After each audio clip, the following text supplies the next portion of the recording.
Report naman mula kay Giselle Ricafort, apat na bus company inisyuhan ng show cause order ng Land Transportation Franchising and Regulatory Board dahil naman sa umano'y illegal na operasyon ng terminal dyan sa may EDSA Pasay City. Samantala isang shipping company naman ipinatatawag din ng Marina sa umano'y overloading. Ang detalye balita mo RH15, Giselle Ricafort. Giselle? Lakay, Sister Ellie, pinatatawag nga ng Land Transportation Franchising and Regulatory Board ang apat na kumpanya ng bus dahil sa illegal umanong operasyon ng terminal sa EDSA Pasay. Sa ambush interview sa Ninoy Aquino International Airport, sinabi ni Transportation Secretary Vince Dizon na mag-i-issue ng show cause order ang LTFRB laban sa mga ito ngayong araw. Kinumpirma rin sa atin yan ni LTFRB Chairman Teofilo Guadis III. Binalaan ng kalihim ng DOTR ang mga bus company na malalagot kung hindi sumusunod sa kanilang mga patakaran lalo pangat kaligtasan ng ating mga kababayan ang nagkasangkalan.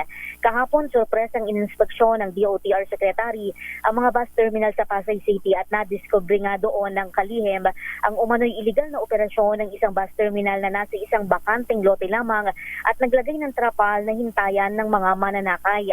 Hindi naman ipinatigil pa yung operasyon sapagkat bukod nga sa patuloy yung investigasyon at magpapaliwanag pa sa LTFRB ay sinabi ni Dizon na marami na sa mga pasahero yung nakabili ng tiket pauwi sa kanilang mga lalawigan. Bukod sa mga bus company, kinumpirma rin ni Dizon na inisyuhan din ng show cause order ng Maritime Industry Authority ang isang shipping line dahil sa hinihinalang overloading ng kanilang biyahe mula Batangas patungong Romblon. Pakinggan natin yung bahagi ng panayam sa kalihim. Cause order ang Marina against Montenegro shipping line dun sa hotel ng Batangas. So, sinasabi ka natin na sana siseryosohin tayo ng mga bus companies at mga shipping line na seryoso tayo sa sinasabi natin, orders natin na walang overloading at aagagaan ang ating mga pasahero sa bus at sa barko.